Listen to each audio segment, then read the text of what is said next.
Story number 1. The Long Detour. The rhythmic thump-thump of the wipers against the windshield was my only companion as I sped down the nearly deserted highway.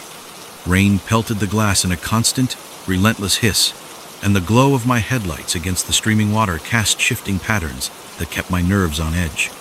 It had been like this for hours, my old sedan, and the vast night sky drenched by a storm that refused to relent.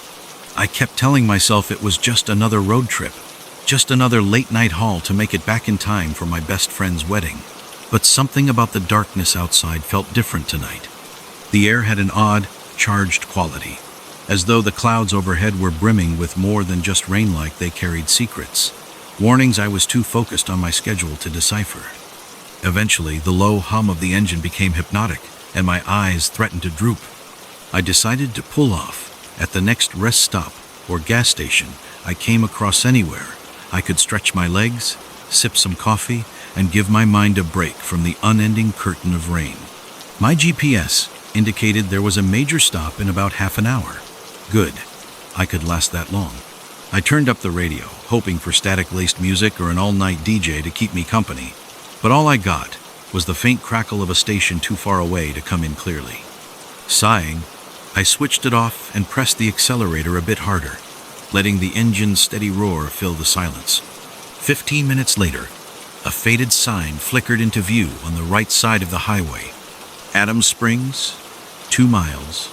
There was no mention of a rest stop, but the large coffee cup icon beneath the text gave me hope. A local diner, maybe a small truck stop, anything with coffee and a bathroom. Even better, it was closer than the major station the GPS had promised. As I neared the exit, my GPS abruptly froze, then blinked off entirely. The screen went black. I frowned, tapping it with a knuckle. No response. The battery icon had been half full just minutes ago. Now it was as dead as the grave. Wonderful. Another piece of ancient tech failing at the worst possible time. Still, the sign said 2 miles. I had my eyes. I had a car. I could manage. With the pouring rain, I almost missed the short off-ramp that curved into a small highway spur, leading deeper into the countryside. The moment I turned onto it, something in my gut twisted. There were no lights, no overhead lamps, and the road's lane markings were worn to near invisibility. The windshield wipers valiantly fought the torrent, but the darkness ahead felt impenetrable. I told myself it was just nerves. "It'll be fine," I whispered, as though hearing my own voice would settle the flutter in my chest. The sign said there was a diner or cafe in Adams Springs. I just needed to keep going. About a mile down, the road narrowed and curved through a stretch of thick pine forest. The tall, dark silhouettes of the trees swayed in the wind, branches rustling even through the roar of rain. A few times, I thought I caught a flash of motion in my peripheral vision, maybe a deer or some woodland creature. But whenever I snapped my gaze that way, I saw nothing but wet bark and the faint reflection of my headlights against puddles. The uneasy feeling in my gut only grew. Every so often, I'd see a sign that read, Adams Springs 1 mile, then Adams Springs 0.5 miles, but no sign of civilization materialized. No warm glow of a diner, no neon letters proclaiming coffee, just the steady splash of water as the battered tires cut through puddles on a road that felt increasingly forsaken. Finally, I spotted something in the distance, a faint amber light flickering through the haze of rain. Relief bloomed in my chest. With a final push on the gas, I closed the distance. A wooden sign stood by the roadside, its letters washed nearly blank by years of storms. I could just make out the faint outline. Adams Springs Cafe and Gas. I pulled into a small gravel lot. The building in front of me looked more like a relic from another era than a functioning business. A squat rectangular structure topped with a rusty metal roof. One solitary pump stood off to the side beneath a metal awning. The pump looked older than I was. The sign above the entrance read Adams Springs Cafe in chipped lettering, the C replaced by a sprawl of graffiti. A single overhead light flickered, casting dancing shadows across the wet gravel. My entire body shuddered with a chill as I shut off the car engine. Rain hammered the roof in an unending tattoo, but something about the silence outside the beam of my headlights felt oppressive. as though the night itself was watching. I grabbed my phone and a small umbrella, stepping out into the downpour. The building's front door had a small neon sign reading open. Though it glowed so feebly, I wasn't sure how I noticed it at all. My heart pounded in my ears as I stepped onto a narrow porch. The old, warped wood creaked under my weight. Inside, a bell jangled softly as I pushed the door open. Warm air, tinged with the smell of stale coffee and something metallic, washed over me. A row of booths lined one side, and a counter with a few stools stood on the other. Faded posters and a clock that looked permanently stuck at 3:13 adorned the walls. I called out tentatively, "Hello?" The overhead lights cast a weak yellow glow, revealing a single occupanta man in an old trucker cap slumped over the counter, face hidden by shadows. He raised his head slightly at the sound of my voice, but he didn't speak. Behind the counter, a door led, presumably to a kitchen. I coughed politely, stepping further in. "Hello? Anyone here?" That's when a figure emerged from the back. A woman, perhaps in her early 50s, wearing a faded diner uniform. Her hair was pulled into a loose ponytail, and her eyes held a mix of surprise and, was it apprehension? She offered a tight smile. "You're out late," she said, voice low. "Not many folks come around this time of night, especially in weather like this." "Yeah, my mummy GPS died, and I saw your sign. I was hoping to get some coffee, maybe a restroom, and directions back to the main highway." My words tumbled out in a rush. Her eyes flicked to my phone in my hand, then to the man at the counter, then back to me. "Sure thing," she said, that odd tension never leaving her expression. "Restrooms around the corner there?" She gestured vaguely toward a narrow hallway. "I'll get you some coffee started." I forced a grateful smile and headed for the restroom. The hallway was dim, with only a single bulb casting harsh shadows. The walls were lined with old newspaper clippings, their edges curled by time and moisture. A few caught my eye. "Local woman missing car. Found abandoned near Adams Springs. Mysterious disappearances. Plague rural highway no leads." I shivered, turning away before reading further.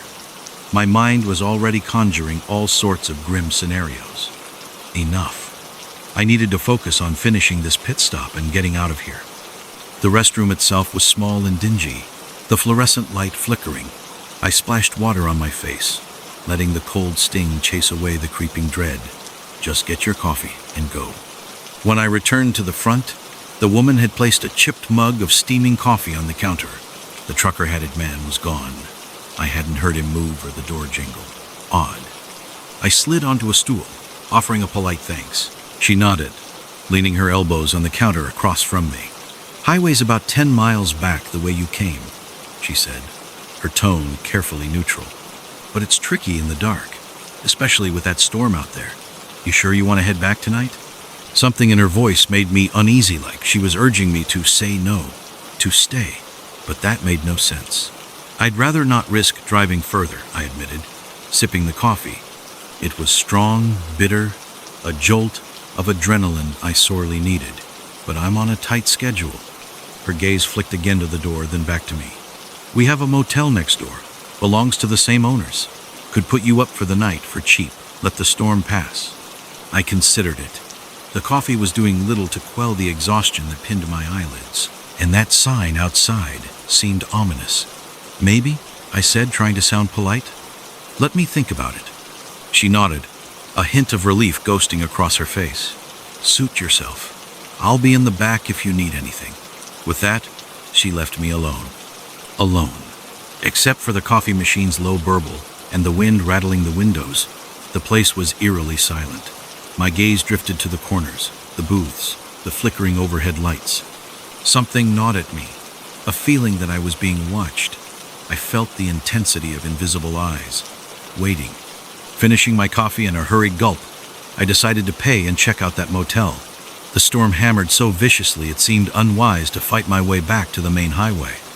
A short walk to a bed sounded better than potential hydroplaning on a deserted road. Pulling out my wallet, I realized the woman was still in the back. My eyes wandered, maybe she'd left a bell to ring. Instead, I noticed a small notice board near the door. Weathered photographs pinned under dusty plexiglass. They were people locals, maybe travelers. Some had "missing" scrawled beneath them in thick black marker. My stomach knotted. The man in the trucker cap was among them, as was another I recognized from a news segment months ago, a tourist who vanished while driving cross-country. A headline typed at the top read, "If you have any information about these individuals, contact Adams Springs Police." They never came home. The words pounded in my skull. My heart hammered so fiercely I thought it might bruise my ribs. The feeling of eyes on me intensified. Suddenly, the diner door jingled. I spun, dread pooling in my gut. The woman emerged from the back in the same moment, her gaze flicking to the door. My relief was short-lived, as I realized it was the man in the trucker cap returning, only different. His eyes, once half-lidded, were wide, almost manic. He halted upon seeing me, a slow grin creeping across his face. "Storm's a doozy," he said, voice too casual. "You out on the roads?" I forced a nod, nerves thrumming. "Yeah, I needed some coffee. Was about to check out the motel." At that, his grin spread. "Great idea. Best to stay off that highway tonight. Dangerous conditions." He exchanged a glance with the woman, who moved behind the counter again, face carefully blank. A cold sweat prickled across my forehead. Something about this felt orchestrated. I cleared my throat. "I'll just pay for the coffee," I murmured, stepping toward the register. I tried my card, but the machine beeped an error. Tried again. Same result. The woman sighed. "Machine's down. Storm knocks it out sometimes. Cash only, if you've got it." I had just enough for the coffee and maybe a few bucks left over. Not enough for a motel room. My mouth went dry. Guess I'll have to find an ATM. The trucker stepped closer, so close I could smell the stale odor of cigarette smoke clinging to his jacket. "ATM's not working either," he said quietly, his grin unwavering. "But maybe we can work out a trade." His eyes flicked to my car keys, clenched in my fist. "Always need spare wheels around here." The woman shot him a sharp look, but said nothing. My pulse thundered. "Give up my car? Absolutely not. I don't think that's... I just need to get going." The man's grin faded. Wouldn't recommend it. The threat behind his words was as tangible as the humidity in the air. The woman behind the counter busied herself wiping an already clean mug, refusing to meet my gaze. A voice in the back of my mind screamed, "Run, now!" With my heart pounding, I offered a tight smile, backing slowly away. "Thanks for the coffee. I'll figure something out." Neither the man nor the woman moved as I reached for the door handle, but I could sense them coiled, ready to spring. I yanked the door open and stumbled out into the raging downpour. The overhead light buzzed ominously. My car was just a few steps away, but each one felt like crossing a minefield. I slid into the driver's seat, fumbling the key into the ignition. It cranked, sputtered, then caught. Relief nearly made me sob. As my headlights flared, I saw silhouettes at the diner's window. The woman, the man, both peering out, expressions blank, inhuman. Thunder cracked overhead. I threw the car into reverse, backing out so quickly I almost clipped the old pump. Then, shifting into drive, I floored it. My tires spun on loose gravel, hydroplaned momentarily, then found traction. The diner's light receded in the rearview mirror, swallowed by the swirling darkness of the storm. My breath came fast. I forced myself to keep driving, ignoring the shrill beep of my fuel gauge that had decided to flicker on again. "Just keep going," I told myself. The clock on my dashboard read 2:27 a.m. I'd lost maybe 30 minutes there, but it felt like a lifetime. When I finally spotted the highway ramp once more, the rain began to ease. My arms shook from the tension of gripping the wheel so hard. As I merged onto the open road, the comforting glow of a well-lit rest area rose into view. The GPS still lay dead in the passenger seat, but I didn't care. I was safe. I pulled in, killed the engine, and slumped over the wheel, letting out a shaky breath. Another traveler, a woman in a bright raincoat, rapped on my window, concern etched in her eyes. "Are you okay?" she asked through the glass. Her voice was muffled by the drizzle and my exhaustion. I forced a nod. Just needed a break. She gave me a look that suggested she might call for help anyway, but eventually gave a kind smile and moved on. I stared at the rain-blurred windshield, heart still pounding. mind racing with everything that had just happened. Were they criminals? A cult? Something else entirely? The memory of their eyes too calm, too intent lingered, and the deserted town, a relic from some half-forgotten era. The diner's name was etched in my memory, but had there been a name? Just Adams Springs Cafe, on a sign half drowned in darkness. I realized I never saw the woman's name tag, never got the trucker's name either. There was no evidence left behind, except my own trembling recollection. My phone was alive now, ironic battery showing half full, signal bars blinking. I stared at it, uncertain if I should call the police. But what would I say? That a diner in the middle of nowhere tried to trap me? Wanted my car? In the end, I let it go. The relief of sitting in a well-lit rest stop overshadowed any desire to dwell on that nightmare. But the fear remained. What if I'd stayed? I refueled, sat in my car for another hour, and waited for the rain to lighten further before continuing my drive. As dawn's gray light broke over the horizon, my tension eased. The wedding lay a few hundred miles ahead, and soon I'd be among family and friends. Yet for the rest of that journey and every other road trip since, I couldn't help but glance at every exit sign, every roadside diner, wondering if I might see that flickering neon glow again. Because late at night, when rain pounds my windshield and the roads stretch dark and empty, I sometimes think of that place, of two sets of eyes behind a rain-streaked window, of a deserted parking lot that felt like a trap. And I wonder, how many wanderers have turned off for coffee, never to be seen again, and how many more will follow? All I know is that I escaped by the slimmest margin.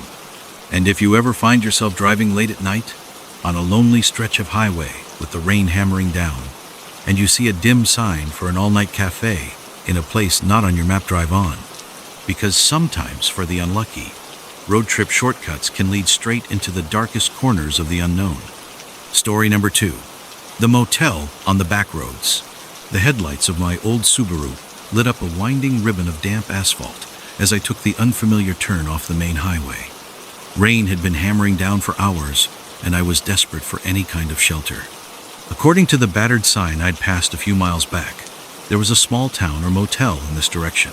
No name had been visible, just an arrow pointing left, the letters half worn away by time. The night sky above was a moonless expanse of inky black, thick clouds swallowing up any hint of starlight. Each new sheet of rain that lashed my windshield set my nerves on edge. Driving in these conditions was risky, especially on a narrow back road I knew nothing about. Yet the thought of continuing for another hour without rest felt even riskier. My eyelids were heavy, every muscle in my body exhausted from gripping the wheel so hard. Far off to the right, a flash of lightning lit the horizon for a split second, revealing a shadowy landscape of rolling hills and skeletal trees. In that bright, stark moment, I thought I saw something move at the edge of the road, an animal or a figure. But by the time the darkness slammed back, I had no clue if it was real or just my mind playing tricks. I swallowed hard, focusing on the beam of my headlights slicing through the rain. A single thought circled in my head: find shelter, sleep, don't wreck. Minutes later, I spotted a dim glow on the left side of the Rodon old-fashioned neon sign, flickering a sickly orange. My heart gave a leap of relief. A motel, perhaps? The building itself was a squat shape in the gloom, battered by wind and water. Drawing closer, I managed to read the sign: Rosewood Inn, vacancy. The O in Rosewood flickered madly, half burnt out, casting odd shadows across the parking lot. But it was open. It was somewhere to rest my head that wasn't behind the steering wheel. That was enough for me. I steered into the small lot, tires crunching over worn gravel. 2 other cars sat huddled near the far corner, their windshields fogged by the downpour. A single post lamp near the motel's entrance flickered with an electrical hum, half illuminating a cluster of plastic chairs arranged outside. They looked lonely and out of place under the onslaught of rain. I killed the engine, grabbed my duffel bag, and made a dash for the lobby, arms over my head, in a futile attempt to stay dry. The heavy glass door squeaked against swollen metal as I yanked it open. My shoes squeaked on the tile floor somehow. The interior felt even more humid than outside. A single overhead fixture cast a harsh yellow glow around the room. Behind the desk stood a middle-aged woman, her hair pulled into a tight bun. She offered a smile that didn't quite reach her eyes. "Welcome," she said, voice low. "Rough night out there, isn't it?" "You could say that." I mustered a weak grin, wiping water from my jacket sleeves. "I was hoping you had a room available, just for the night."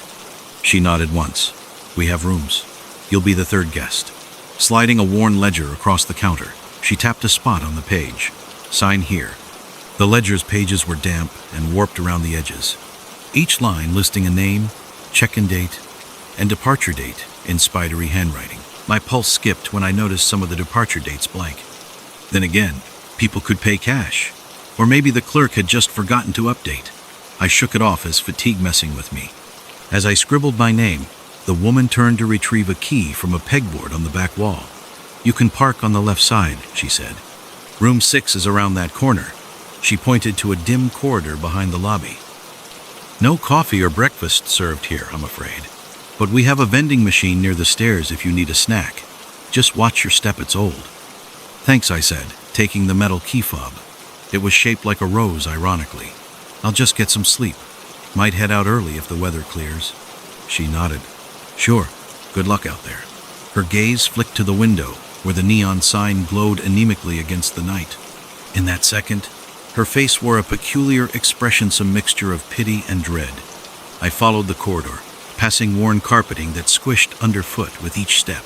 The overhead light bulbs were spaced far apart, leaving patches of darkness in the hallway. Water dripped from the leak in the ceiling, forming a small puddle that reflected the fluorescent glare overhead. Everything about this place felt old, forgotten.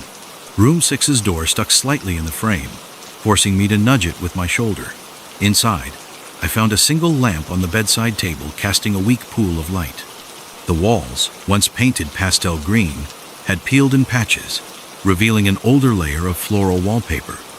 A tall wardrobe stood on one side, door ajar to reveal a dusty interior.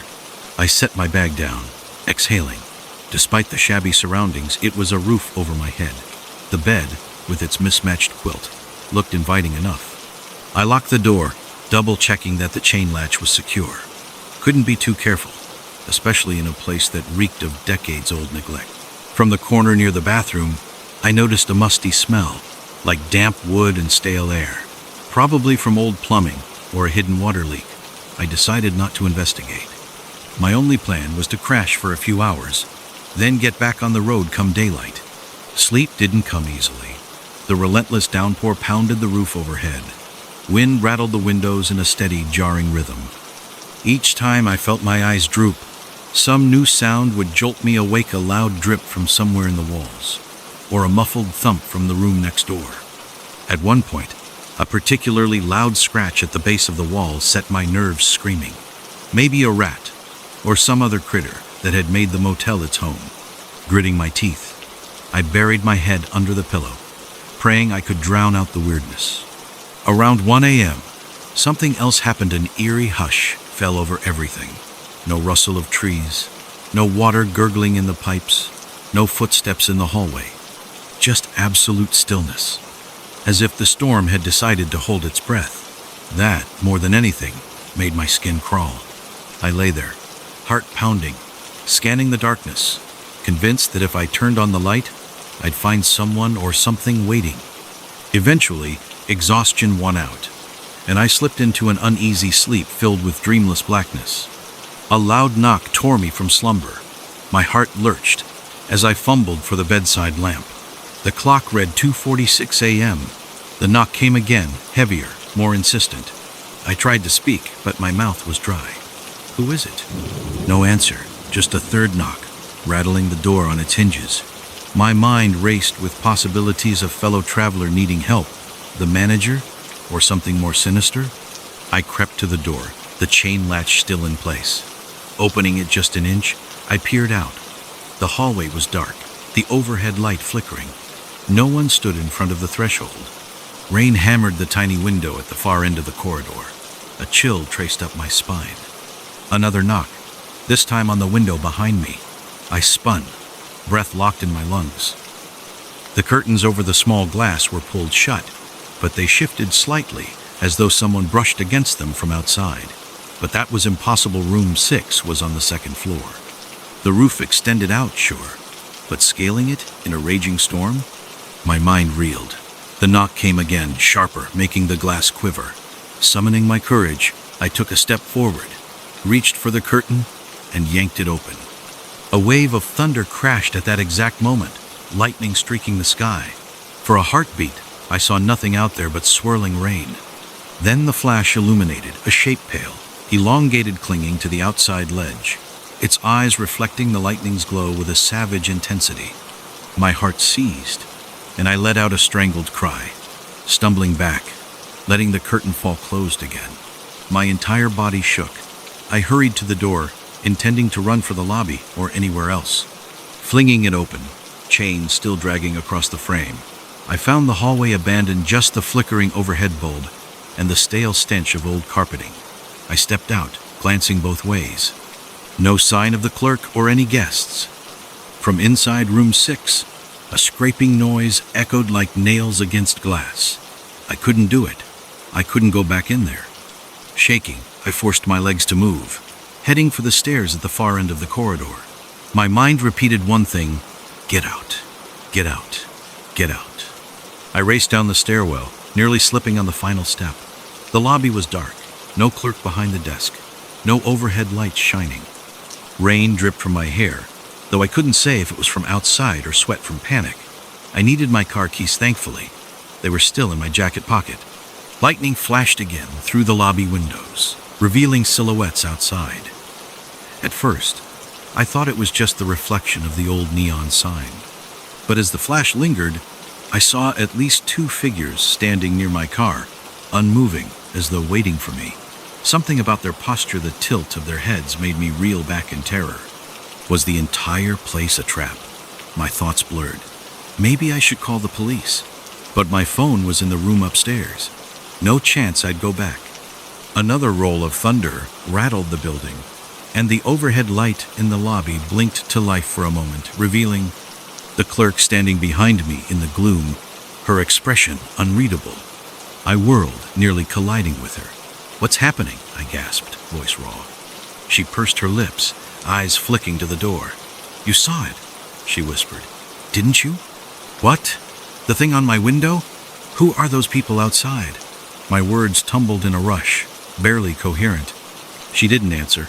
Instead, she reached for my arm, gentle yet urgent. "You can still get away," she murmured, each syllable quivering. "Take the back exit. Your car's worthless if they're already waiting for you. But if you get to the highway, maybe they won't follow." I stared at her, not comprehending. "But my stuff, my phone." "Forget it. If you want to live, go. Now." Her eyes shone with genuine terror, and something in me snapped to attention. "Run." I spun, scanning for the so-called back exit. She pointed toward a dim corridor behind the desk. I took off, not daring to say another word. The corridor led past a room labeled "Employees Only," doorknob rattling as the wind battered the building. Another short flight of steps, then a heavy door with a clouded window loomed in front of me. Rain hammered that window with a deafening roar, lightning flickering overhead. My heart hammered in time with the storm as I pushed the door open and stepped into the night. The wind nearly tore the handle from my grip. I found myself in a narrow alley behind the motel, flanked by an overgrown fence on one side and the building's slick walls on the other. I dashed through puddles and sodden debris, searching for a way out. The alley dead-ended at a chain-link fence. For a terrifying moment, I thought I was trapped, but a section near the bottom was peeled back, likely by someone seeking a shortcut. I dropped to my knees, wiggling through the gap, ignoring the scrape of the wire against my arms. On the other side, I landed on a muddy slope that led down to another small road, parallel to the motel's main entrance. If I followed it, maybe I could circle around to the highway. I scrambled to my feet, half running, half slipping through the mud. The entire time, my pulse roared in my ears, matched only by the thunder overhead. I heard no pursuit, but every gust of wind felt like a monstrous breath on my neck. Every flash of lightning made me flinch, expecting to see figures in the glare. My chest burned, breath ragged, as I slogged for what felt like miles. At last, the muddy path spat me out onto a small county road. No lights, no signposts, just asphalt winding into the darkness. But it was away from the motel, away from that monstrous shape clinging to my window, away from the watchers near my car. I stumbled along the roadside, drenched to the bone. My legs screamed in protest, but I refused to stop. After a period that felt like an eternity, maybe half an hour, maybe more, I saw headlights approach from the opposite direction. I nearly collapsed with relief, frantically waving my arms, hoping they wouldn't just blow by me. The vehicle slowed, rolled to a stop. A truck driver, face creased with concern, leaned out. "You all right? You lost?" Tears threatened to spill over as I nodded, half laughing at the absurdity of it. "Please, can you take me anywhere but here?" He didn't ask questions, just gestured me into the passenger seat. I climbed in, shivering violently. He cranked the heat, offering me a small blanket from behind the seat. As we pulled away, I could still feel the phantom eyes from the motel, scouring the darkness for me. But the truck rumbled onward, heading north. Eventually, I managed to choke out a few details show I found the motel, how something had tried to get in my window. I omitted the stranger shapes, the clerk's frantic warning. The driver just listened, nodding slowly, occasionally glancing my way, as if to verify I wasn't delirious. "I know that road," he admitted. "Folks around here say it's best avoided after dark." His voice softened. "You're lucky you made it out." He dropped me off at a 24-hour diner in a larger town. I offered what little money I had left for his trouble, but he refused, just telling me to take care. The storm was finally letting up. Through the diner's windows, neon lights glowed in comforting colors, and the coffee smelled warm and real. Over a steaming cup, I stared blankly at my reflection in the Formica tabletop. My mind buzzed with questions. What was that thing? Why was the motel deserted yet so obviously inhabited by something? What would have happened if I'd stayed? I thought about the clerk who'd helped me escape, about the terror in her eyes. Was she trapped there day after day, forced to welcome unsuspecting travelers into that nightmare? Would she be punished for letting me slip away? A pang of guilt mingled with relief that I was safe. I never went back for my car or my phone. I never reported the incident to the authorities. Part of me knew no one would believe me. Another part of me couldn't bear the thought of stepping foot near that forsaken place. Instead, I made do with a few calls from a payphone to arrange for rides, sleeping in cheap motels that at least had other guests around, never alone in remote spots again. Months later, I found an online mention of a Rosewood Inn in some traveler's forum. People called it an urban legend, the motel that's not on any map, rumored to appear during storms, then vanish. People claimed it lured those who were lost or in need of shelter. Accounts varied. Some insisted it was run by cultists. Others swore it was haunted by ancient beings. A few insisted it never existed at all. But I had been there. My scratched arms, the bruise on my knee from vaulting the fence, the nightmares that still woke me up in a cold sweat, they were real. No matter what anyone said, I knew the truth. The memory of that pale figure outside my window, that bleak neon glow, would haunt me forever. Even now, when the rain starts to fall heavily during a late-night drive, I feel my chest tighten. My eyes dart to the roadside, scouring for any sign of a battered sign proclaiming vacancy. And if I see the glimmer of an old motel, I keep driving, ignoring the ache in my shoulders, the exhaustion in my bones, because sometimes the promise of rest, especially on a lonely back road at night, holds a price too steep to pay. Story number 3, the abandoned amusement park. I've always been a sucker for roadside attractions, those quirky, often run-down places that dot the highways and promise cheap thrills or weird curiosities. It was half the reason I loved road trips. You never knew what oddity might be waiting around the next bend. But this time, curiosity nearly got me killed. It started as a routine drive down the East Coast, the kind of trip I'd taken a dozen times before. My plan was simple: push through 5 states in 2 days, make a few quick stops to stave off boredom, then crash at a friend's place near the border. The weather unfortunately decided not to cooperate. Sheets of rain hammered my windshield all morning, and by midday, I could barely see the hood of my car. The forecast showed the storm would only get worse as evening approached. Around mid-afternoon, I saw a sign, half hidden by vines and battered by decades of storms, that read, Rivergate Amusement Park, exit 2 miles. The painted clown face beside the text had flaked away so thoroughly, it looked more like a smeared grimace than a cheerful invite. A wave of nostalgia tugged at me. Old theme parks always held a weird fascination, places that used to echo with laughter and now sat empty, left behind by time. Normally I would have shrugged it off, but the rain was making me drowsy, and the idea of stretching my legs in a bizarre, offbeat spot sounded more appealing than white-knuckling the highway for another hour. So, on a whim, I flicked on my turn signal and took the exit. The side road leading to Rivergate was narrow and cracked, weeds sprouting through the fissures. Tall pines swayed overhead, their branches drooping under the rain. Every so often, I'd pass a sign that once directed visitors to the amusement park. Now, each sign was faded, pocked with rust, letters barely visible. After a few miles, the forest gave way to a vast open lot. On the far side loomed an enormous rusted gate, topped by weathered letters that spelled out Rivergate. Some of the letters dangled precariously, one R completely missing.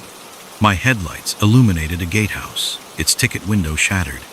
The chain that had once barred entry to the park lay on the ground, snapped in two. Whoever locked this place up had long since abandoned it. A bolt of lightning flashed overhead, momentarily lighting the sky a sickly white. In that brief second, I glimpsed rows of derelict rides beyond the gate, a Ferris wheel leaning at an unsettling angle, and a carnival game booth with half its sign missing. My heart pounded with a mix of excitement and an odd hint of dread. I told myself, just a quick look, maybe snap a few photos for the scrapbook, then back on the road. I parked near the gate, engine idling. The storm refused to relent, and I realized I'd be drenched if I stepped out. Still, I felt compelled to see more. Killing the engine, I tugged on my rain jacket, grabbed a small flashlight from the glove compartment, and ventured into the downpour. The gatehouse groaned as the wind battered its broken window. Ducking around it, I entered the park proper. The path, once a vibrant walkway for families, was now cracked pavement strewn with debris. Puddles formed in dips and potholes, reflecting the gloom of the overcast sky. I passed a dilapidated cotton candy stand, its pastel paint peeled away, revealing rotting wood beneath. A sign overhead, half fallen, read, Sweet Delights. The letters that remained seemed to grin at me like broken teeth. Water dripped from the stand's awning in a steady trickle, forming a growing puddle at my feet. My flashlight's beam caught a row of game stalls, each with shattered glass and tattered plush prizes scattered across the ground. A single stuffed bear, missing an eye, lay face down in the mud. Lightning cracked again, highlighting a giant billboard overhead, the painted face of a smiling child proclaiming, Fun for the whole family. The irony wasn't lost on me. A sudden gust of wind rattled the metal skeleton of what might have been a carousel canopy. The clang echoed through the empty park, making me jump. My eyes darted to the silhouette of the Ferris wheel, towering against the stormy sky. Its carriages hung limply, battered by the rain, a faint squeak rising from its rusted joints whenever the wind shifted. Despite the unnerving atmosphere, a strange calm settled over me. Sure, it was creepy, but it was also fascinating. Seeing a place once filled with joy, now reduced to decaying steel and broken dreams. I took a few pictures on my phone, the flash illuminating twisted rails and shattered signs.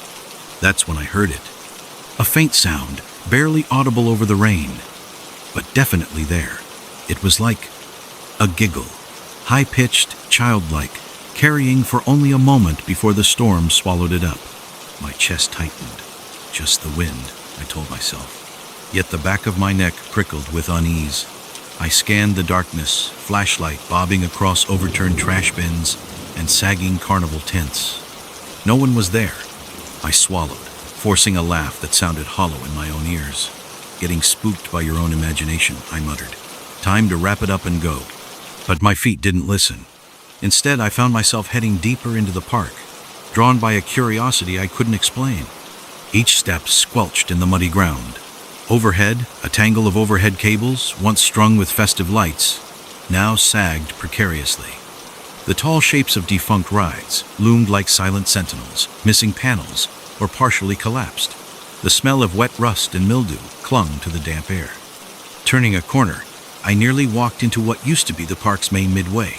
Rows of once colorful stalls formed a corridor, leading to a large structure at the end. In the fading light, I could make out the outline of a roller coaster track that twisted behind it. A sign riddled with bullet holes spelled out, "Thunder Coaster." Lightning flickered again, giving me a strobe-like glimpse of the entire scene. For a split second, I thought I saw movement inside one of the stalls, a shadow slipping behind the wreckage. My heart pounded. Could there be squatters here? Or maybe another fool like me, seeking adventure in the storm? "Hello?" I called, trying and failing to keep my voice steady. The rain swallowed my words. No answer. Against my better judgment, I advanced, shining the flashlight into each stall. Most were empty, stacked with broken furniture or soggy stuffed animals. Others had caved-in roofs, water pooling among the wreckage. A soft scraping sound drew my attention to the largest booth at the end of the row, a ticket kiosk for the roller coaster. Its door hung open, swinging in the wind with a plaintive squeak. The noise repeated, scraping, squeaking, as if someone inside was pushing it. I stepped closer, each breath shallow. My flashlight revealed battered control panels, rusted turnstiles, and a battered sign reading, "Tickets, $1." A wave of nostalgia mixed with trepidation washed over me. The scraping sounded again, louder this time. I inched forward, peering around the corner of the kiosk. My flashlight beam caught a huddled form crouching by an abandoned console. For a split second it looked human, dressed in tattered clothing, hair plastered to a pale face. My voice caught in my throat. Should I run? Then the figure jerked upright, turning to face me. My blood ran cold. The eyes were sunken, the lips pulled back in a grin that seemed both terrified and terrifying. A guttural laugh bubbled from its throat, echoing strangely against the carnival walls. I staggered back, heart hammering. "Wow, who are you?" I managed, voice cracking. No response, just a tilt of the head, as if it was studying me. Suddenly, the figure lunged. A shriek left my mouth as I scrambled backward, nearly tripping over debris. The figure's arm reached out, fingertips brushing my shoulder, cold and clammy. Lightning flashed, illuminating a face that wasn't quite right. The features seemed mismatched, as though scrawled by an unsteady hand. Rainwater streamed down hollow cheeks. A raspy whisper escaped its lips. "You can't leave." Panic lit my veins. I bolted, ignoring the mud splattering my jeans. The shape behind me gave chase, footsteps splashing in pursuit. My mind screamed to get back to the car, back to something normal. Ducking around a broken ride, I glimpsed the Ferris wheel again. This time, one of its carriages swayed violently, as though something inside was thrashing about. Another flash of lightning revealed multiple shapes in the gloom, roiling around the structure's base. My stomach lurched. Are there more of these things? I tore past them, not daring to look directly. The thunder drowned out any sound they might have made, or maybe I just refused to hear. My shoes slipped on wet asphalt. I nearly fell face first, but managed to catch myself against a rusted gate. A sign overhead read, "Exit. Perfect." I burst through the gate, relief flooding me at the sight of my headlights glimmering through the torrent. My car sat just beyond the main fence, shining a feeble glow. The drive felt like a million miles away, but hope spurred me forward. Slamming into the fence, I rattled it with all my strength until I found a gap near the edge. Squeezing through, I collapsed into the muddy lot outside the park. A hiss behind me made every hair on my body stand up. That thing, or another one, was in the shadows, scrabbling at the fence. I forced myself up, legs quivering. With one final push, I sprinted to my car, fumbling the keys. The trunk handle jammed under my fingers. "Wrong handle, you idiot." I whipped around to the driver's door, yanking it open and practically throwing myself inside. Raindrops pounded the roof like a drum roll as I jammed the key into the ignition. The engine coughed, refusing to start. My breath caught in my throat. Come on," I muttered. Another attempt. The starter whined, but no spark. No, not now. Through the windshield, I caught a glimpse of a pale figure lurching through the gate, that same twisted grin plastered on its face.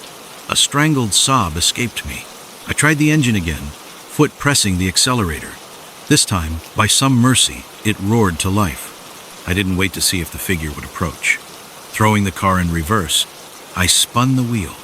The tires slipped on the mud, fishtailing dangerously. For a heart-stopping second, I thought I was stuck, but they found traction, propelling me backward. I swung around, facing the deserted road that led away from Rivergate, and floored the gas. My heart pounded a staccato rhythm as the headlights cut through the storm, leaving the crumbling facade of Rivergate behind. In the rearview mirror, I could just make out the gate, and in one lightning flash, a shape stood in front, head cocked at an impossible angle. Then the mirror showed only darkness and the pounding rain. I didn't stop driving for at least an hour, ignoring the low fuel light and my phone's repeated attempts to locate a signal. My hands shook so badly, I nearly veered off the road once or twice. When I finally reached a well-lit rest stop on the main highway, I collapsed onto the steering wheel, breath ragged. Somehow I managed to refuel, stumbling through the motion of paying, mind still swirling with the memory of that creature, or creatures. The clerk at the rest stop stared at me with concern, but I was too rattled to explain. I just mumbled something about being chased by wild dogs, then headed back to the car. I spent the night in a roadside motel an hour later, locked in a room where the only threat was questionable cleanliness. Sleep came fitfully, haunted by dreams of half-glimpsed silhouettes and twisted carnival rides looming under a bruise-colored sky. In the following weeks, I searched the internet for any record of Rivergate Amusement Park. I found only brief references. Apparently, it had shut down decades prior due to a tragedy on the roller coaster that claimed several lives. Lawsuits had bankrupted the owners. Locals whispered of ghost sightings, missing explorers, bizarre events, but nothing concrete. One forum post insisted the place was cursed, that something dwelled there, feeding on the park's sorrow. Others called it nonsense, but I knew what I saw. The cold grip on my arm, that impossibly contorted face. The eyes that seemed to reflect not just the lightning, but some deeper, hungrier darkness. No half-baked ghost story could capture the raw terror of that moment. I never went back, never took that exit again. Even the memory of that battered sign, Rivergate, causes my hands to tremble on the wheel. If I ever see another old amusement park sign on a lonely road, I'll keep driving, no matter how curious I am. Some places are better left rotting in the past, unvisited, because sometimes, in the middle of a fierce storm, when the road is deserted, your thirst for adventure can lead you straight into a nightmare. And if you're not lucky, if your engine doesn't start at the crucial moment, or your nerve fails, you might find yourself trapped in the dark forever. Just another memory among the rusting rides and hollow laughter of a place that should never have existed in the first place. Story 4. Lost in the maze of Pinewood Grove. From the moment I pulled off the highway onto the forest road marked Pinewood Grove, I had an uneasy feeling. The signage was faded, the words half hidden by climbing ivy, and the arrow pointed down a meandering, single-lane path swallowed by towering pine trees. Yet I was tired.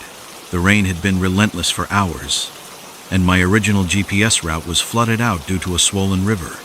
According to some local chatter I'd overheard at a gas station, Pinewood Grove was a shortcut that might save me 20 miles of driving.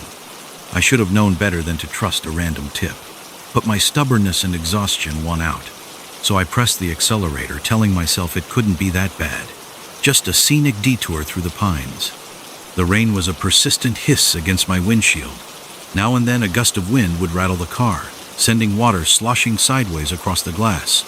Daylight had all but vanished, leaving me in a world of swirling shadows and the occasional flash of headlights bouncing off slick asphalt.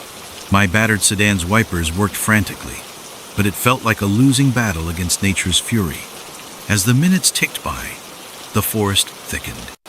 The pines on either side seemed to lean in, branches interlocking overhead, forming a tunnel that blocked out whatever meager moonlight might have broken through the storm.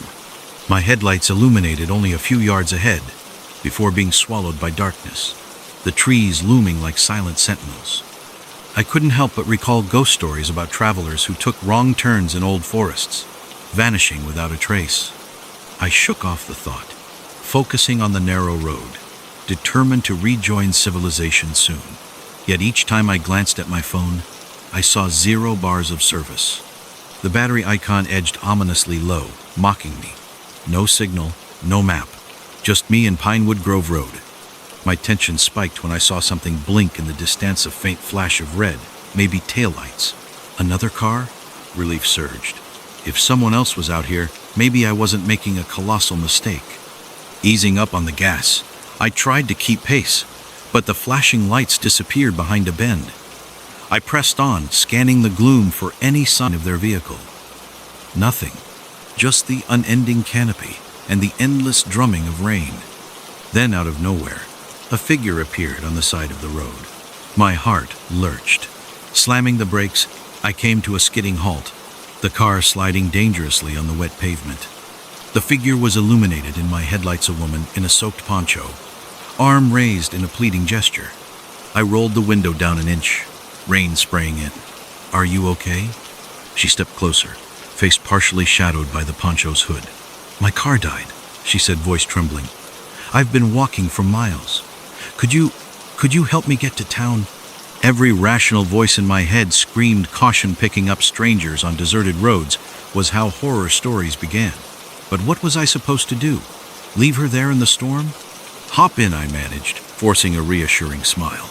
She climbed into the passenger seat, water dripping off her poncho onto the floor mats. A flash of lightning revealed her features pale, exhausted eyes, lips trembling from cold. She whispered thanks, pulling the poncho tighter around herself. As I started driving again, I noticed her hands were raw and muddy, as if she'd been crawling through the woods. My questions tumbled out in a rush. "Where's your car? How long have you been out here?" She exhaled shakily. "It stalled in a ditch a few miles back. No signal on my phone. I thought I'd reach a gas station soon, but the road just kept going." My heart went out to her. "We'll find somewhere," I said, projecting a confidence I didn't feel. "There has to be a turnoff or small town up ahead." She nodded, gaze locked on the watery darkness outside. The headlights revealed only more road, more trees. No sign of civilization. After a few miles of tense silence, she spoke again, voice low. "Did you see the signs?" A chill slithered across my spine. "Signs? For Pinewood Grove?" "Yeah, No," she interrupted. "The other signs?" Confusion swirled. "I don't understand." She hugged herself. "I saw these wooden markers at the roadside, carved with strange symbols, like warnings. Then I heard footsteps behind me in the woods, but maybe I was hallucinating." A cold lump formed in my throat. I hadn't noticed any wooden markers, but then again, I'd been too busy staying on the slippery asphalt. Footsteps out here? Could be animals? She didn't reply, face etched with haunted memory. The silence grew heavy as we pushed forward through the unrelenting storm. 15 minutes later, the road forked abruptly, with 2 equally narrow lanes bending off in different directions. No signage, no helpful arrows, just gloom. My passenger let out a shaky breath. Which way? I paused, flicking on my high beams to see if there was any clue. The left fork seemed to descend into a deeper valley. The right climbed upward along the hillside. Both looked equally uninviting. My gut twisted. "I've got no idea," I admitted. "Pick one?" She shivered. "The right, maybe. Higher ground might lead us out." I turned the wheel, heading up the right fork. The slope was steep, the engine protesting each time we splashed through muddy ruts. With each curve, the tension in the car grew, as if the forest was closing in, sensing our desperation. A while later, we hit another fork. No sign again. My passenger's voice trembled. "It's like a maze." It did feel that way. Endless splits. No markers, just the swirling dark. Each time I tried a direction at random. Anxiety gnawed at me, but I kept telling myself we'd stumble onto a main road eventually. The woman fidgeted with her poncho, occasionally glancing at me with an expression that teetered between hope and dread. Rain hammered the roof in a deafening rhythm, nearly drowning out our conversation. Then, as we rounded a bend, The woman inhaled sharply. "Stop!" I braked. Headlights revealing a massive pine collapsed across the road, blocking our path completely. My passenger pointed to something near the base of the fallen trunk, a wooden stake adorned with bizarre carvings, half hidden by foliage. "That's one of the symbols I saw," she whispered. I leaned in to look. By the flashlight's beam, it resembled a spiral pattern with twisted runes radiating outward, the edges stained red, though I couldn't tell if it was paint or something else. A wave of unease crashed over me. No way around the fallen pine. I reversed, turning the car with difficulty on the narrow lane, heading back to the last fork. As we backtracked, I noticed more shapes at the roadside, small wooden totems perched on stumps, each etched with the same swirling, menacing design. How did I miss these before? Each totem glistened under the sheets of rain, giving off a silent warning. My passenger's nails dug into the seat. Why would someone put these here? I had no answer. An illogical terror gripped me, as though we'd stumbled into a realm that didn't want us to leave. Returning to the previous fork, we tried the other route. The road twisted downward, the slope slick with mud. Before long, headlights illuminated an old wooden structure just off the road, a cabin, one window faintly reflecting the glow. Relief and apprehension tangled in my stomach. Maybe someone lived here, someone who could direct us out. Or maybe it was as deserted as the rest of Pinewood Grove. We parked, stepping out gingerly, pulling our jackets tight. The woman's eyes darted around, as though expecting watchers in the trees.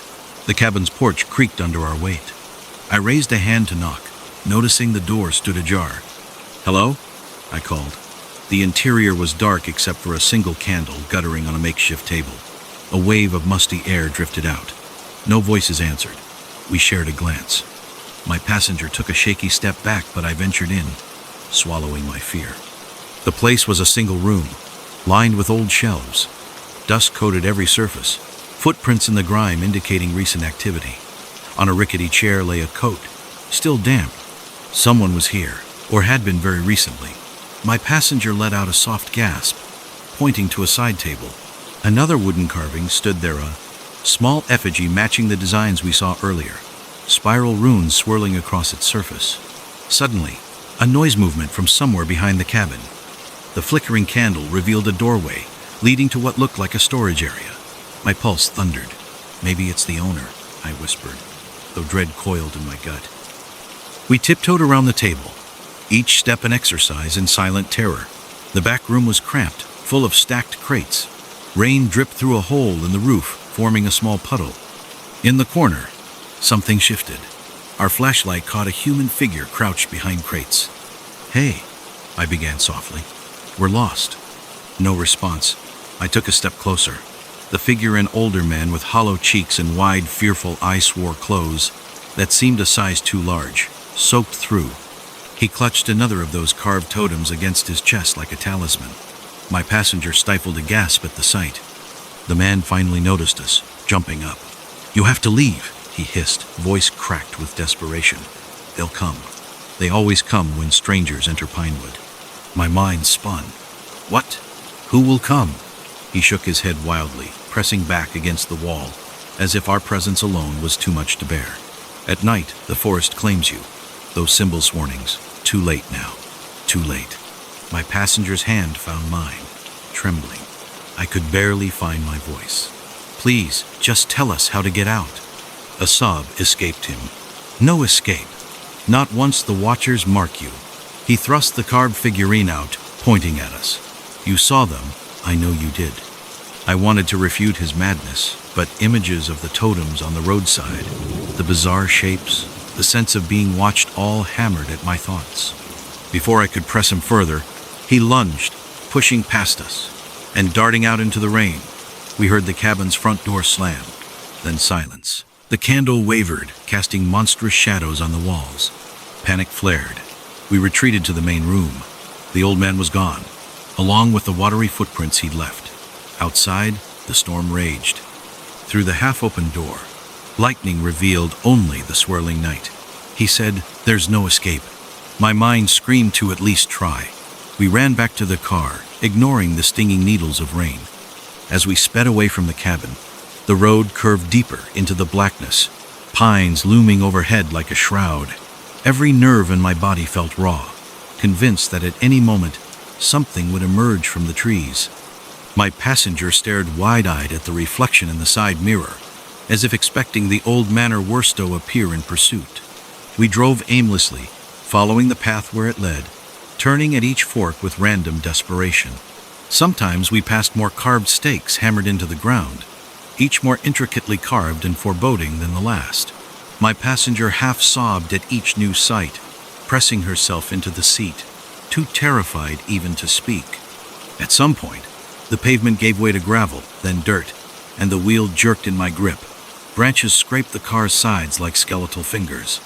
The forest thickened to the point the overhead canopy formed a tunnel, nearly blotting out the lightning flashes. Then, without warning, the trees parted, and we found ourselves at a small clearing. The rain let up briefly, giving us a glimpse of the sky-bruised clouds swirling across a sliver of moon. Ahead, a sign read, "Highway 2 miles, an arrow pointing left." Relief nearly knocked the breath out of me. I veered onto that track, exhaling a ragged laugh. My passenger cried tears of joy or exhaustion, I couldn't tell which. The sign seemed brand new, in stark contrast to the decaying environment we'd seen. But I didn't question it. My only goal was the highway, safety, and the normal world. As we followed the sign's direction, the path widened, the ground more stable. A faint glow in the distance hinted at streetlights or civilization. My heartbeat thundered with hope. Finally, we emerged onto a 2-lane state road, the last vestiges of the storm fading behind us. Up ahead, I glimpsed highway signs reflecting green against my headlights. Civilization. My passenger and I exchanged a shaky smile, the tension slowly unraveling. We didn't speak much after that. I dropped her off at a well-lit diner by the highway entrance, where she could call for help, call family, whatever she needed. She thanked me profusely, tears in her eyes. Then she hesitated, glancing at the forest we'd left behind.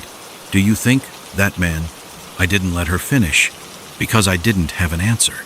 "He made his choice," I said quietly. We got out." She nodded, biting her lip. We parted ways, sharing no further details. It felt safer not to dwell on the horrors we'd glimpsed in Pinewood Grove. Some experiences defy neat explanations, best left in the silent corners of memory.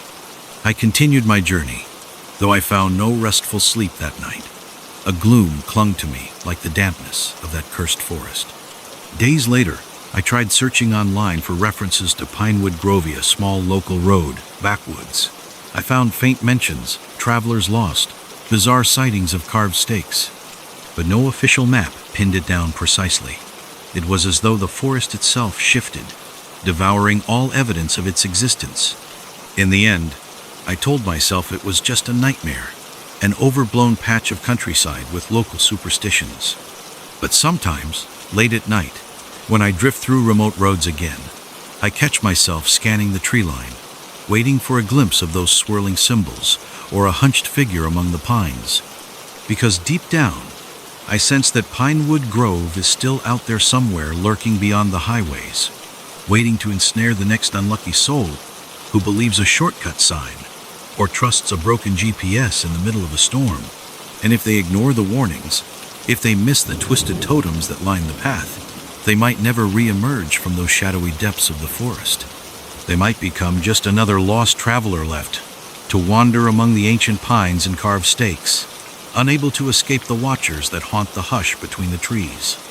And the memory of that place, for me, remains a flickering nightmare I can't quite shake, reminding me that sometimes the darkest roads lead to places best left unseen. Story 5. The Phantom Diner, off Route 9.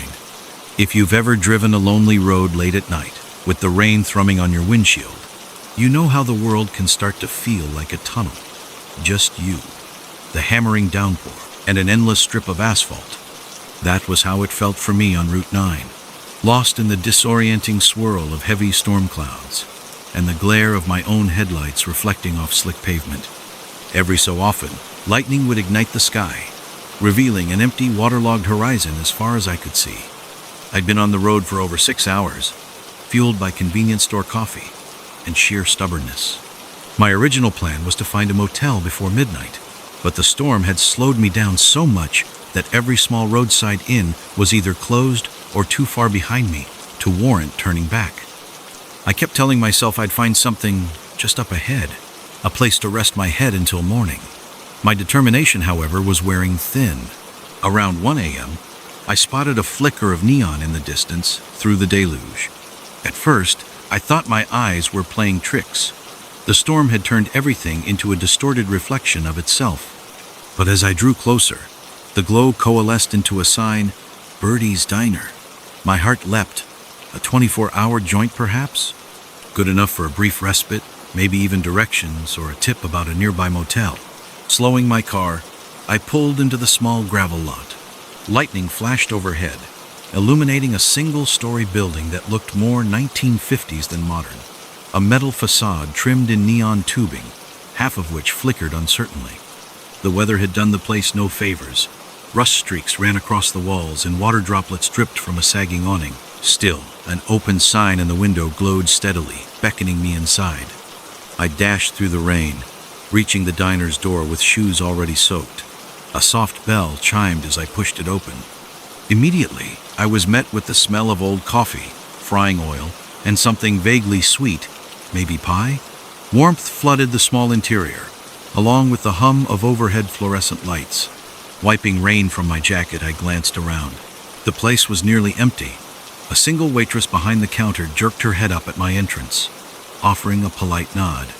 2 booths along the window were occupied, one by a man in a stained baseball cap, hunched over a mug, and another by an elderly couple with kind eyes, sharing a slice of pie.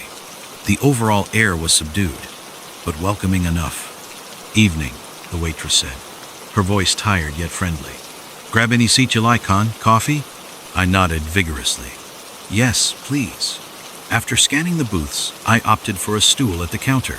The overhead lights buzzed quietly, throwing harsh shadows against the stainless steel surfaces.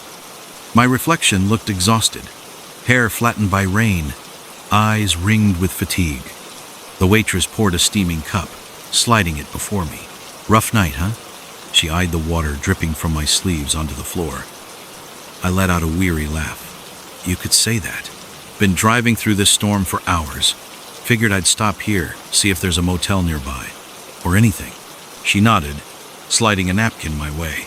"Closest motel is about 20 miles back or so, I'm told. Not much else around if you keep going. Storm's playing havoc with the roads." My heart sank. 20 miles behind me? I wasn't about to backtrack, but continuing through the dark and rain seemed equally daunting. Sipping the coffee, I frowned.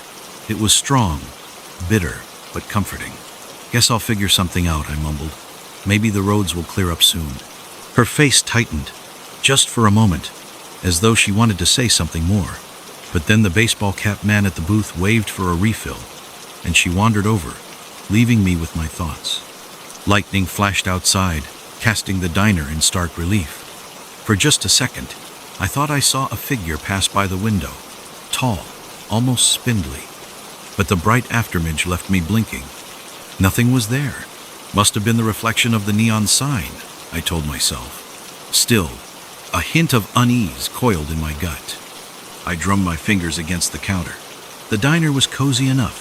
Metal stools, a long counter, a row of small booths, each with its own little jukebox device. A row of pies under a plastic dome looked suspiciously perfect, as though no one had cut a slice in hours.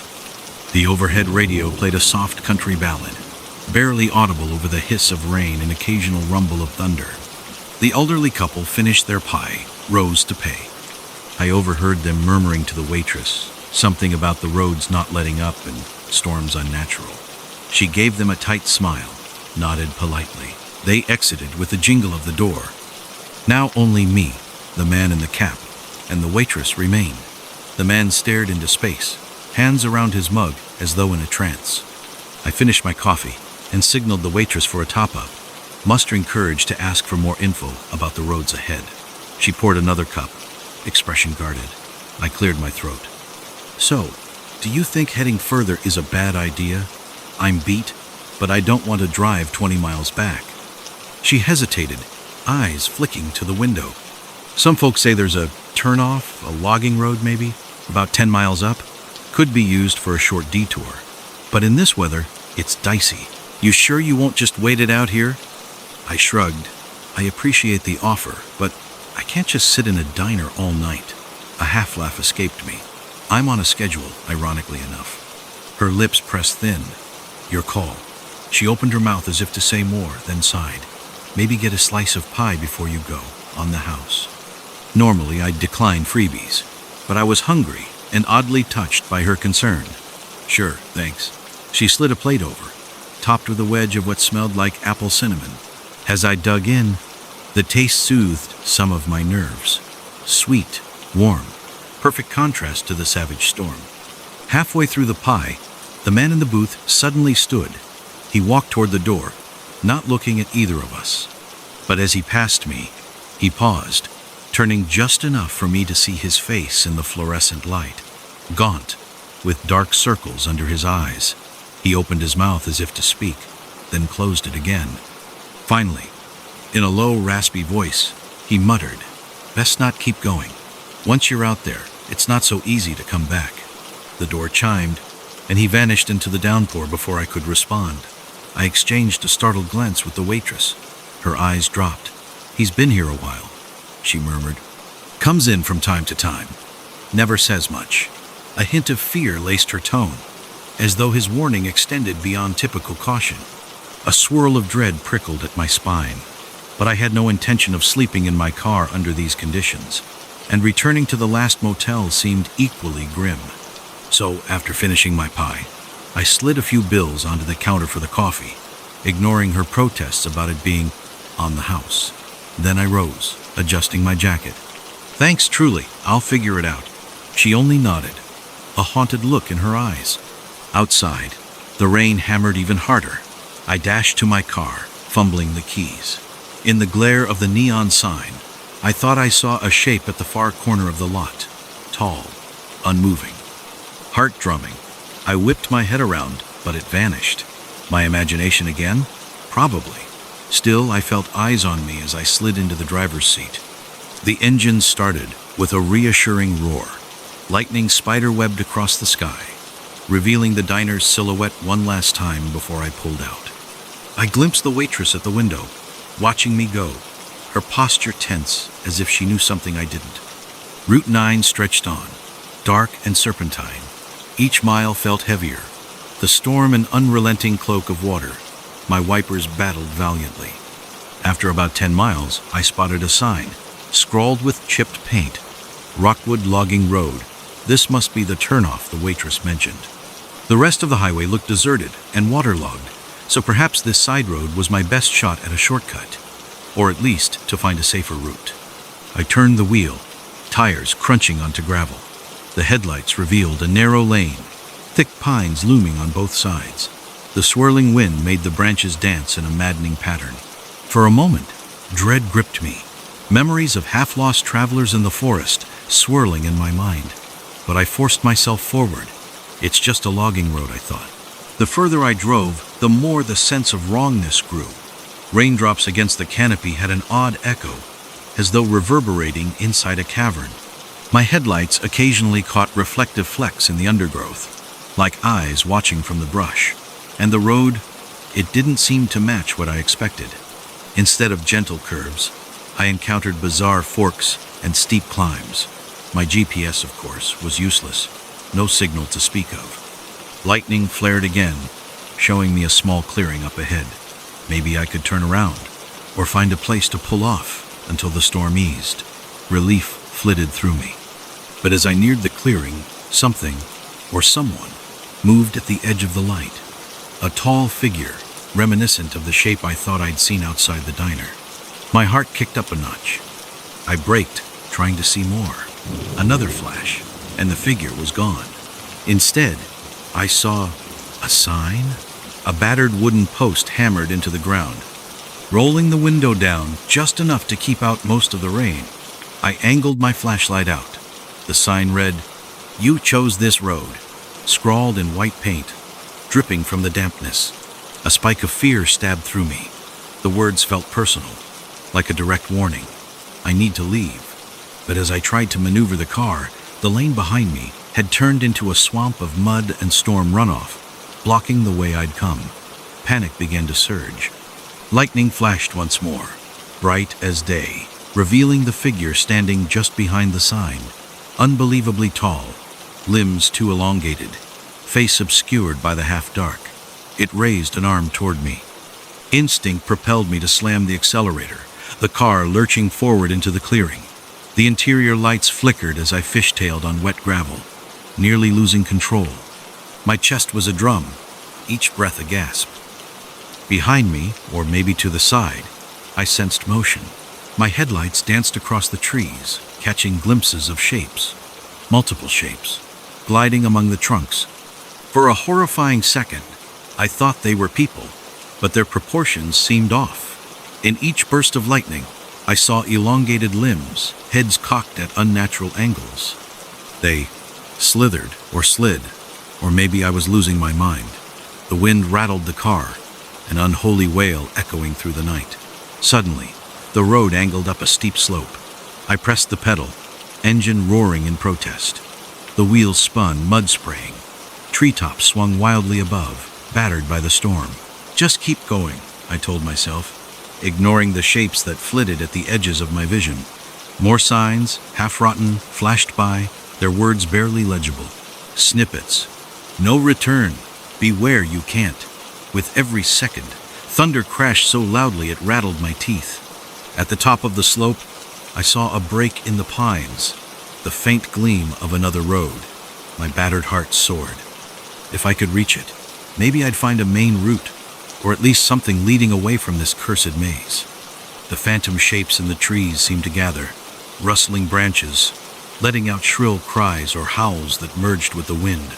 I didn't dare slow down. Finally, the wheels hit solid asphalt, and a battered sign told me I'd reached a county route. Relief so profound I nearly wept. The road looked old but stable, with battered guardrails shining wetly under my headlights. Without hesitation, I gunned it, leaving the darkness of the logging trail behind. In the rearview mirror, I thought I saw something step onto the road behind me. Tall, impossibly lean, but another lightning strike left me half blinded, and by the time I could see again, there was nothing there. 20 minutes later, I emerged onto a well-lit stretch of highway. Civilization, at last. A series of street lamps illuminating a sign for a rest area and an all-night truck stop. My entire body shook as I pulled in, scarcely believing I'd escaped that twisted corridor of pines.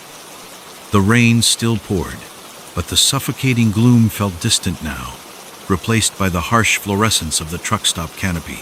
I parked near the entrance, engine idling, letting my racing heart settle. My phone still showed no signal. Maybe the storm had knocked out a tower, or maybe the countryside was just too remote. But at least I was among other vehicles. Large trucks rumbling, a few drivers milling about under umbrellas. Safety, or something close to it. Cutting the engine, I slumped over the steering wheel. My mind replayed the events. The diner, the tall figure, the scrawled signs. Was it real? Some bizarre local legend? A hallucination from exhaustion? But my muddy tires and the deep scrapes on the passenger door told me I'd definitely been somewhere off the beaten path. Stepping out into the truck stop's bright lights, I found comfort in the ordinary hustle. A few travelers grabbing coffee, the beep of a register scanning items. It felt surreal after the oppressive quiet of the storm-battered woods. I texted a friend from a payphone to let them know I was delayed, then forced myself to breathe normally. I never discovered exactly what roamed those trees, or who hammered up those signs. I suspect it's one of those places not meant for travelers to stumble upon. And I suspect the waitress at Birdie's Diner had known more than she let on. Maybe she'd seen people vanish before, had given the same half-hearted warnings, only to watch them drive off into the blackness. All I know is I escaped. If I'd lingered a minute more on that logging road, or panicked and gotten stuck, maybe I'd be gone too.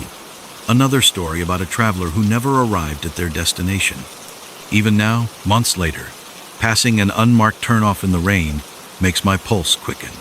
I recall the faint glow of that diner sign, the hush of the waitress's voice, the phantoms among the pines. So if you're ever riding Route 9 during a ferocious storm, and you see a small diner's neon sign calling to you, do yourself a favor. Talk to the locals, heed their warnings. And if they suggest a shortcut through Pinewood Grove or any unknown logging road, just keep driving. Because the darkest corners of the road are rarely empty.